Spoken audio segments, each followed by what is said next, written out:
Assalamualaikum warahmatullahi wabarakatuh. Saya Tito Syajuki Arma dengan NIM B1A1211123. Di sini saya akan menjelaskan materi tentang perancangan kontrak dengan dosen penguji Muhammad Falian Arsi Nugraha, SHMH. 1. Apa yang dimaksud dengan perancangan kontrak dan apa saja fungsi dari perancangan kontrak? Jelaskan dengan mengemukakan dasar hukum dan contohnya. Perancangan kontrak adalah proses merumuskan perjanjian antar dua atau lebih pihak yang memuat syarat-syarat yang harus dipatuhi oleh setiap pihak. Ini adalah langkah penting dalam bisnis atau transaksi hukum lainnya untuk memastikan bahwa semua pihak terlibat memahami dan setuju dengan hak dan kewajiban mereka. Fungsi-fungsi utama dari perancangan kontrak adalah 1. Mengatur hak dan kewajiban. Kontrak menetapkan hak dan kewajiban setiap pihak yang terlibat dalam perjanjian tersebut. Hal ini memastikan bahwa semua pihak memahami apa yang diharapkan dari mereka dan apa yang mereka harapkan dari pihak lain. 2. Menyediakan jaminan hukum. Kontrak memberikan jaminan hukum kepada setiap pihak. Jika salah satu tidak memenuhi kewajibannya sesuai dengan kontrak, maka pihak lain memiliki dasar hukum untuk menuntut ganti rugi atau melakukan tindakan hukum lainnya. 3. Mengatur resiko.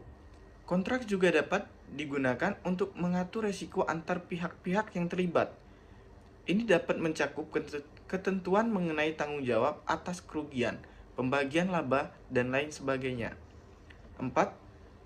Menetapkan keuntungan pembatalan atau pengakhiran. Kontrak seringkali mencakup ketentuan tentang bagaimana kontrak dapat dibatalkan atau diakhiri jika situasi tertentu terjadi. Dasar hukum untuk perancangan kontrak dapat berbeda-beda tergantung pada yurisdiksi hukum yang berlaku. Namun secara umum, kontrak didasarkan pada prinsip-prinsip hukum kontrak yang diakui secara internasional seperti kesepakatan, kesanggupan untuk membuat kontrak, tujuan yang sah, dan pertimbangan yang sah. Contohnya, dalam perjanjian jual beli properti, perancangan kontrak akan mencakup hal-hal seperti harga jual, identitas pihak pembeli dan penjual, batas waktu penyelesaian ketentuan pembayaran, dan kondisi inspeksi. Jika salah satu pihak tidak memenuhi kewajibannya, misalnya penjual tidak memberikan sertifikat tanah yang sah, maka pembeli dapat menuntut ganti rugi sesuai dengan ketentuan kontrak. Kedua, apa syarat sah dari suatu kontrak? Jelaskan dengan mengemukakan contoh serta sumber hukumnya. 1. Kesepakatan. Ada tawaran yang jelas dari satu pihak kepada pihak lain, dan tawaran tersebut telah diterima dengan jelas oleh penerima tanpa adanya modifikasi. Contohnya, A menawarkan untuk menjual mobilnya kepada B dengan harga tertentu, dan B menerima tawaran tersebut tanpa mengubah syarat-syaratnya.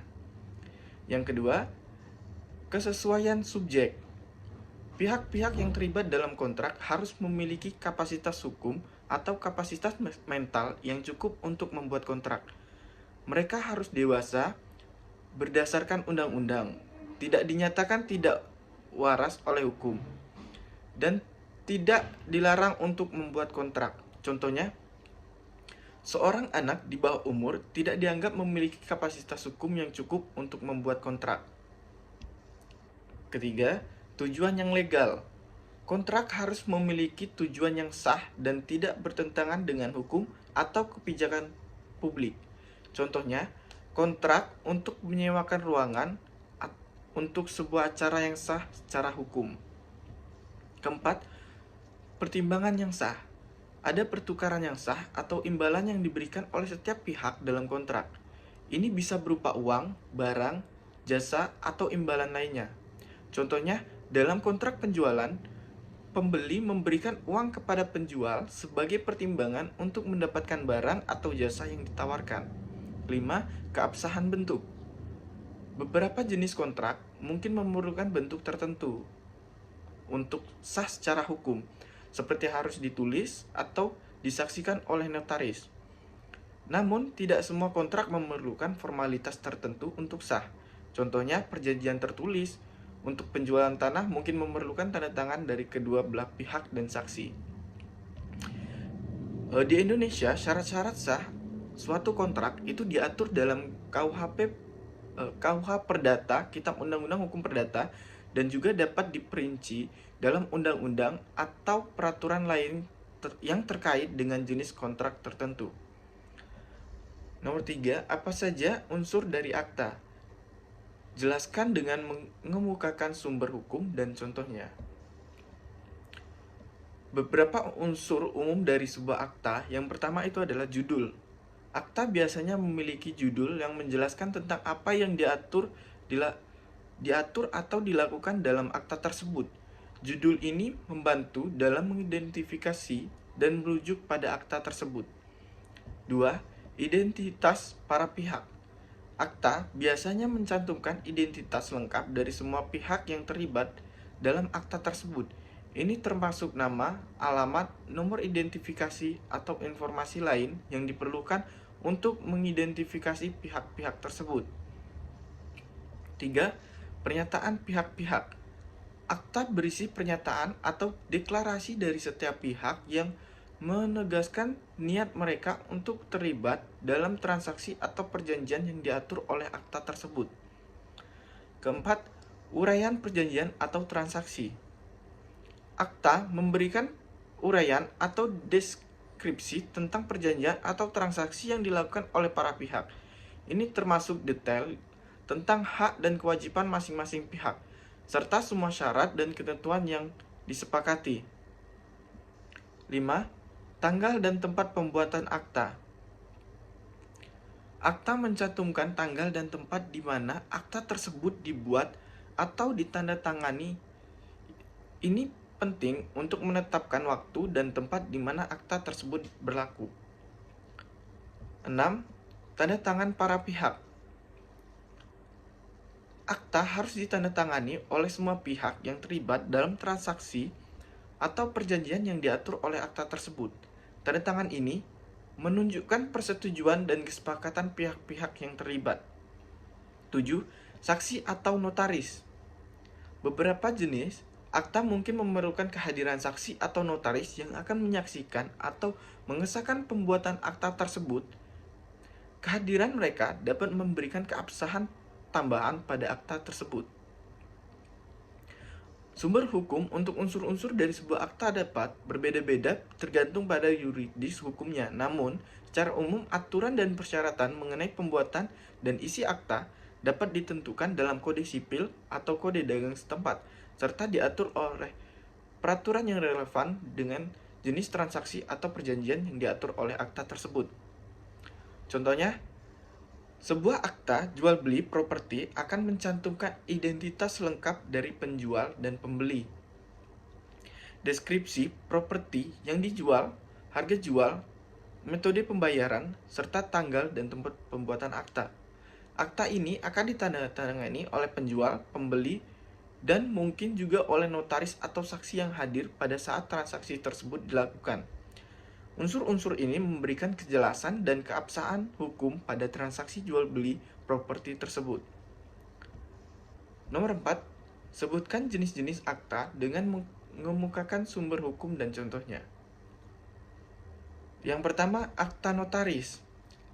Akta yang dibuat, ditandatangani, dan disahkan oleh seorang notaris. Akta notaris sering digunakan untuk transaksi properti seperti perjanjian kemitraan, pembentukan perusahaan, dan dokumen hukum lainnya yang memerlukan keabsahan dan kekuatan hukum tambahan. Sumber hukum biasanya diatur dalam undang-undang notaris setempat. Contohnya, akta jual beli properti yang disahkan oleh notaris, akta pendirian perusahaan, akta kemitraan. 2. Akta otentik. Akta yang dibuat dan disahkan oleh pejabat yang ditunjuk oleh pemerintah untuk tujuan tertentu. Akta otentik memiliki ketentuan pembuktian yang lebih kuat daripada akta biasa karena dianggap memiliki keabsahan dan kebenaran yang tinggi. Sumber hukumnya juga diatur dalam undang-undang setempat. Contoh, akta otentik tentang pernyataan kelahiran, akta pernikahan, akta perceraian. 3. Akta bukan notaris atau akta swasta, akta yang dibuat oleh pihak-pihak yang terlibat dalam transaksi atau perjanjian tanpa kehadiran notaris atau pejabat otentik. Meskipun tidak disahkan oleh notaris, akta ini masih memiliki kekuatan hukum, terutama jika memenuhi persyaratan sahnya suatu kontrak. Sumber hukumnya dapat ditentukan dalam peraturan dan undang-undang yang mengatur tentang kontrak dan pembuktian hukum. Contohnya, perjanjian jual beli antar individu, perjanjian sewa-menyewa, perjanjian pinjaman antar pihak-pihak yang tidak memiliki hubungan keluarga. 4. Akta kuasa. Akta yang memberikan wewenang atau kuasa kepada seseorang untuk bertindak atas nama pribadi, atas nama pemberi kuasa dalam situasi tertentu. Akta kuasa biasa dibuat oleh notaris atau dibuat secara swasta, tergantung pada kebutuhan dan persyaratan hukum setempat.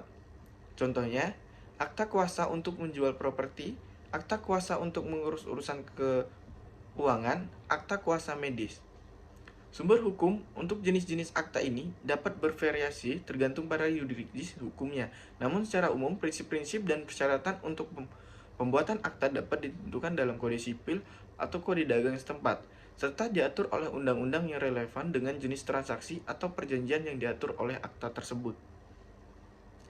Kelima, apa yang dimaksud dengan Memorandum of Understanding atau MOU dan bagaimana perbedaannya dengan Memorandum of Agreement MOA? Jelaskan dengan menggunakan sumbernya dan contohnya. MOU dan MOA adalah dua jenis dokumen yang sering digunakan dalam bisnis, kerjasama antar lembaga, atau kesepakatan antar negara. Meskipun keduanya memiliki tujuan untuk menetapkan kesepakatan antar pihak-pihak yang terlibat, ada perbandingan antara keduanya. Yang pertama, MOU. MOU adalah dokumen yang berisi kerangka kerja atau pemahaman awal antara pihak-pihak yang terlibat dalam suatu proyek, kerjasama, atau kesepakatan. Biasanya, MOU bersifat lebih tidak mengikat secara hukum dibandingkan MOA. Ini berarti bahwa MOU cenderung lebih fleksibel atau kurang formal daripada MOA. MOU sering digunakan dalam situasi di mana pihak-pihak terlibat masih sedang dalam tahap negosiasi atau ingin menjelajahi kemungkinan kerjasama tanpa komitmen yang kuat. Meskipun MOU dapat berisi rincian tentang kerjasama yang diinginkan, biasanya tidak memuat ketentuan yang mengikat secara hukum. Sumber hukum untuk MOU dapat berasal dari kebiasaan industri, peraturan internal perusahaan, atau peraturan hukum yang berlaku di yuridis yang bersangkutan. Contohnya, Contoh MOU, sebuah perusahaan teknologi yang berencana untuk menjalani kemitraan dengan perguruan tinggi dalam rangka melakukan penelitian bersama tentang kecerdasan buatan mungkin menyusun MOU yang mencakup ruang lingkup kerjasama, tanggung jawab masing-masing pihak, dan tahapan kerjasama yang diinginkan. Kedua, Memorandum of Agreement MOA. MOA adalah dokumen yang lebih formal dan mengikat secara hukum daripada MOU. Biasanya, MOU mencakup detail yang lebih spesifik dan mengikat tentang kesepakatan yang telah dicapai oleh pihak-pihak yang terlibat. MOA sering digunakan ketika pihak-pihak yang terlibat telah mencapai kesepakatan yang konkret dan ingin membuat dokumen yang mengikat secara hukum. MOA sering berisi ketentuan-ketentuan yang lebih rinci tentang hak dan kewajiban masing-masing pihak, serta konsekuensi jika salah satu pihak melanggar kesepakatan tersebut. Sumber hukum untuk MOA juga dapat berasal dari kebiasaan industri, peraturan internal perusahaan, atau peraturan hukum yang berlaku di yurisdiksi yang bersangkutan.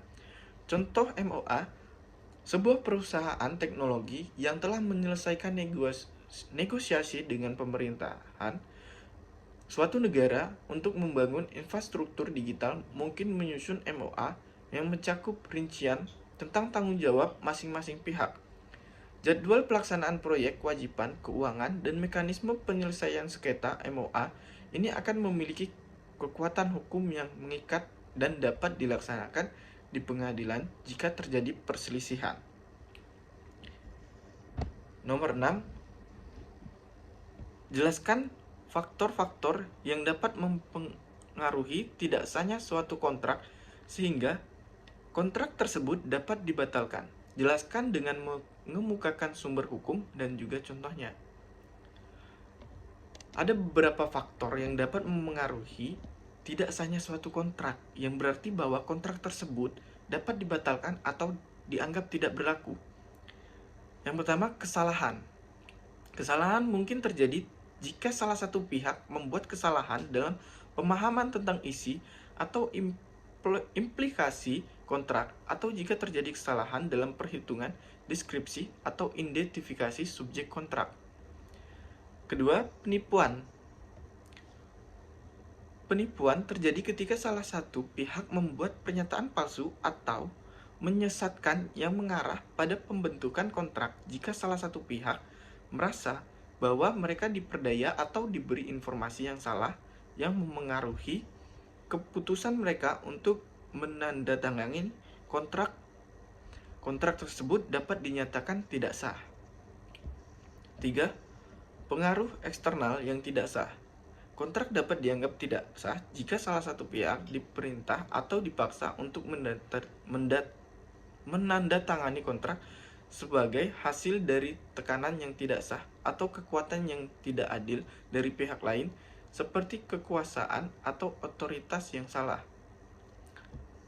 4. Ketidakmampuan hukum. Kontrak dapat dinyatakan tidak sah jika salah satu pihak tidak memiliki kapasitas hukum untuk membuat kontrak. Ini bisa terjadi jika salah satu pihak adalah seorang anak di bawah umur, seseorang yang dinyatakan tidak waras oleh hukum, atau seseorang yang dilarang oleh hukum untuk membuat kontrak. 5. Tujuan yang tidak sah. Kontrak yang melibatkan tujuan atau aktivitas yang melanggar hukum atau kebijakan publik dapat dianggap tidak sah. Misalnya, kontrak untuk perdagangan barang yang terlarang atau kontrak yang melanggar peraturan anti persaingan dapat dibatalkan. 6. Kesepakatan yang tidak sama. Jika terjadi ketidaksepakatan antar pihak-pihak mengenai isi kontrak, atau jika salah satu pihak salah mengira bahwa ada kesepakatan tentang suatu hal yang sebenarnya tidak sepakati, maka kontrak tersebut dapat dinyatakan tidak sah. Sumber hukumnya adalah Kitab Undang-Undang Hukum Perdata dan juga putusan pengadilan yang mempertimbangkan kasus-kasus konkret. Pengadilan biasanya akan mempertimbangkan faktor-faktor ini ketika menangani perselisihan hukum yang melibatkan kontrak. 7. Jelaskan unsur-unsur perancangan kontrak dengan menyebutkan sumber hukum dan contohnya. 1. Pihak-pihak yang terlibat. Kontrak harus mencantumkan identitas lengkap dari setiap pihak-pihak yang terlibat dalam perjanjian. Ini mencakup nama, alamat, dan informasi identifikasi lainnya yang diperlukan untuk mengidentifikasi pihak-pihak tersebut. 2. Deskripsi perjanjian. Kontrak harus memberikan deskripsi yang jelas tentang perjanjian atau transaksi yang dilakukan oleh pihak-pihak yang terlibat. Ini mencakup rincian tentang hak dan kewajiban masing-masing pihak, serta tujuan utama dari perjanjian tersebut. Ketiga, syarat dan ketentuan. Kontrak harus memenuhi syarat-syarat dan ketentuan-ketentuan yang mengatur hak dan kewajiban masing-masing pihak. Ini termasuk ketentuan pembayaran, batas waktu pelaksanaan, kondisi pengakhiran, dan lain sebagainya. Keempat, harga atau imbalan. Jika perjanjian melibatkan pertukaran barang, jasa, atau uang, kontrak harus mencantumkan harga atau imbalan yang disepakati oleh pihak-pihak yang terlibat. 5. Klausul penyelesaian sengketa. Kontrak dapat mencakup klausul penyelesaian sengketa yang menetapkan prosedur atau mekanisme untuk menyelesaikan perselisihan yang mungkin timbul antar pihak-pihak yang terlibat. Hukum yang berlaku. 6. Hukum yang berlaku. kontrak dapat mencantumkan hukum yang berlaku untuk menafsirkan dan menegakkan kontrak tersebut. Ini membantu mengklarifikasi yurisdiksi yang berlaku jika terjadi perselisihan hukum. 7. Tanda tangan dan tanggal. Kontrak harus ditandatangani oleh semua pihak yang terlibat untuk menunjukkan persetujuan mereka terhadap syarat-syarat dan ketentuan yang tercantum dalam kontrak. Selain itu, kontrak harus mencantumkan tanggal pembuatan untuk menetapkan waktu efektivitasnya. Secara umum, prinsip-prinsip hukum kontrak itu diatur dalam Kitab Undang-Undang Hukum Perdata di Indonesia serta melalui putusan pengadilan dan praktek hukum yang lazim. Pengacara dan ahli hukum biasanya merujuk pada undang-undang, presiden pengadilan, dan kebiasaan industri dalam merancang kontrak yang efektif. 8. Apa perbedaan antara akta autentik dengan akta di bawah tangan? Jelaskan dengan mengemukakan sumber hukum dan contohnya. Perbedaan antara akta autentik dan akta di bawah tangan terletak pada cara pembuatannya, kekuatan pembuktian, serta proses pengesahannya. Yang pertama, akta autentik. Akta autentik dibuat dan disahkan oleh pejabat yang berwenang seperti notaris atau pejabat autentik lainnya, sesuai dengan prosedur yang ditetapkan dalam undang-undang. Akta autentik memiliki kekuatan pembuktian yang lebih kuat dibandingkan dengan akta di bawah tangan, karena proses pembuatannya telah disaksikan dan disahkan oleh pejabat yang berwenang. Proses pembuatan akta autentik biasanya lebih formal, melibatkan pengesahan oleh notaris atau penjabat autentik, serta penandatanganan oleh semua pihak yang terlibat di hadapan pejabat tersebut. Sumber hukum untuk akta autentik di Indonesia diatur dalam Undang-Undang Nomor 2 Tahun 2014 tentang perubahan atas Undang-Undang Nomor 30 Tahun 2004 tentang jabatan notaris. Contoh akta autentik. Sebuah akta autentik tentang pembelian rumah akan disahkan oleh seorang notaris. Dokumen ini akan berisi rincian tentang transaksi identitas pembeli dan penjual, harga jual, deskripsi properti, serta ketentuan-ketentuan lain yang relevan. Akta ini akan memiliki ketentuan hukum yang kuat dan dapat diandalkan sebagai bukti di pengadilan jika terjadi sengketa. Kedua, akta di bawah tangan. Akta di bawah tangan dibuat oleh pihak-pihak yang terlibat dalam transaksi atau perjanjian tanpa kehadiran pejabat yang berwenang. Akta di bawah tangan memiliki kekuatan pembuktian yang lebih rendah dibandingkan dengan akta autentik karena tidak disahkan atau disaksikan oleh pejabat yang berwenang. Proses pembuatan akta di bawah tangan lebih fleksibel dan kurang formal. Namun, pihak-pihak yang terlibat dalam transaksi harus menandatangani dokumen tersebut untuk menunjukkan persetujuan mereka. Sumber hukum untuk akta di bawah tangan dapat berasal dari peraturan perundang-undangan yang mengatur tentang pembuktian hukum dan ketentuan hukum yang berlaku di yurisdiksi yang bersangkutan. Contoh akta di bawah tangan adalah sebuah akta di bawah tangan tentang perjanjian pinjaman antara dua individu akan dibuat oleh mereka sendiri tanpa kehadiran notaris. Dokumen ini akan mencantumkan detail pinjaman, persyaratan pembayaran, suku bunga, dan syarat-syarat lainnya. Meskipun akta ini tidak disaksikan oleh pejabat yang berwenang, tapi masih memiliki kekuatan hukum sebagai bukti di pengadilan jika dibutuhkan. 9. Apa yang dimaksud dengan prestasi dan bagaimana wujud dari prestasi tersebut dalam suatu kontrak? Jelaskan dengan mengemukakan sumber hukum dan contohnya. Dalam konteks kontrak, prestasi mengacu pada pemenuhan kewajiban atau komitmen yang telah disepakati oleh pihak-pihak yang terlibat dalam kontrak tersebut. Ini adalah tindakan atau pengiriman barang atau jasa yang menjadi subjek dari perjanjian yang dibuat dalam kontrak. Wujud dari prestasi dalam suatu kontrak dapat bervariasi tergantung pada jenis kontraknya. Secara umum, prestasi bisa berupa yang satu, pengiriman barang. Dalam kontrak jual beli, prestasi bisa berupa pengiriman barang yang dibeli sesuai dengan persyaratan yang telah disepakati. Kedua, penyediaan jasa. Dalam kontrak jasa, prestasi bisa berupa penyediaan jasa yang dijanjikan sesuai dengan waktu dan spesifikasi yang telah ditentukan. Tiga, pembayaran. Dalam kontrak pinjaman atau sewa menyewa, prestasi biasanya berupa pembayaran yang dilakukan oleh salah satu pihak kepada pihak lain sesuai dengan kesepakatan yang telah dibuat. 4. Pemenuhan kewajiban lainnya.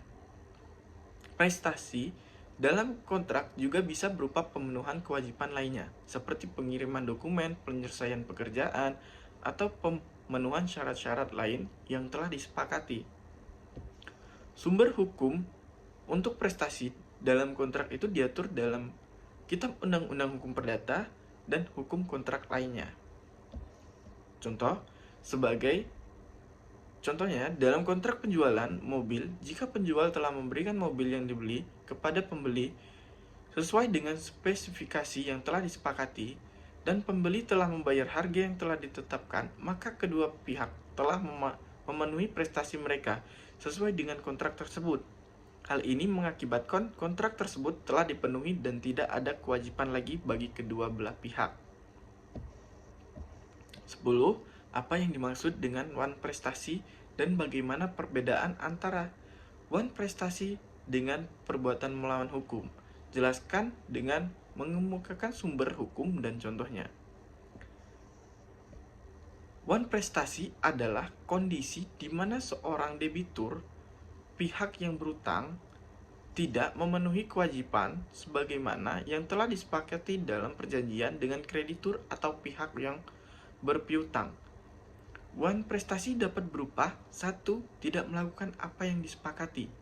2. Melakukan sesuatu tidak sesuai dengan yang disepakati. 3. Melakukan sesuatu yang terlambat. 4. Melakukan sesuatu dengan cara yang salah. Sumber hukumnya, wan prestasi diatur dalam Kitab Undang-Undang Hukum Perdata pasal 1243 sampai 1252. Contohnya, seorang penjual dan pembeli membuat perjanjian jual beli barang. Penjual berjanji akan mengirim barang dalam waktu 1 minggu. Namun, penjual tidak mengirimkan barang hingga 3 minggu kemudian. Ini adalah contoh wan prestasi karena penjual tidak memenuhi kewajibannya sesuai dengan perjanjian tersebut. Perbedaan utama antara wan prestasi dan PMH yang pertama adalah dasar hukum. Wan prestasi berasal dari pelanggaran perjanjian yang sudah ada antara para pihak. Sedangkan perbuatan melawan hukum berasal dari tindakan yang melanggar hak orang lain atau hukum yang berlaku tanpa perlu adanya perjanjian. Yang kedua, sifat hubungan. Wan prestasi terjadi dalam konteks hubungan kontraktual antar dua belah pihak, sedangkan perbuatan melawan hukum terjadi tanpa perlu adanya hubungan kontraktual. 3. Jenis pelanggaran. Wan prestasi pelanggaran terhadap kewajiban yang telah disepakati dalam perjanjian, sedangkan perbuatan melawan hukum pelanggaran terhadap hukum, hak orang lain, norma kesusilaan atau kepatutan. 4. Penyelesaian hukum. Wan prestasi biasanya melalui tuntutan, pemenuhan perjanjian atau ganti rugi. Sedangkan perbuatan melawan hukum biasanya melalui tuntutan ganti rugi atau tindakan hukum lainnya berdasarkan pelanggaran hukum yang dilakukan. Kesimpulannya, meskipun wan prestasi dan PMH sama-sama berhubungan dengan pelanggaran kewajiban atau hak, mereka berbeda dalam hal dasar hukum, konteks hubungan, jenis pelanggaran, dan penyelesaian hukumnya. Wan prestasi terkait dengan pelanggaran perjanjian kontraktual, sementara perbuatan melawan hukum terkait dengan pelanggaran hukum atau hak yang berlaku secara umum. Baiklah, itu saja materi yang dapat saya sampaikan. Lebih kurangnya saya mohon maaf. Jika ada tutur kata saya yang kurang sopan, saya mohon maaf. Saya akhiri. Wassalamualaikum warahmatullahi wabarakatuh.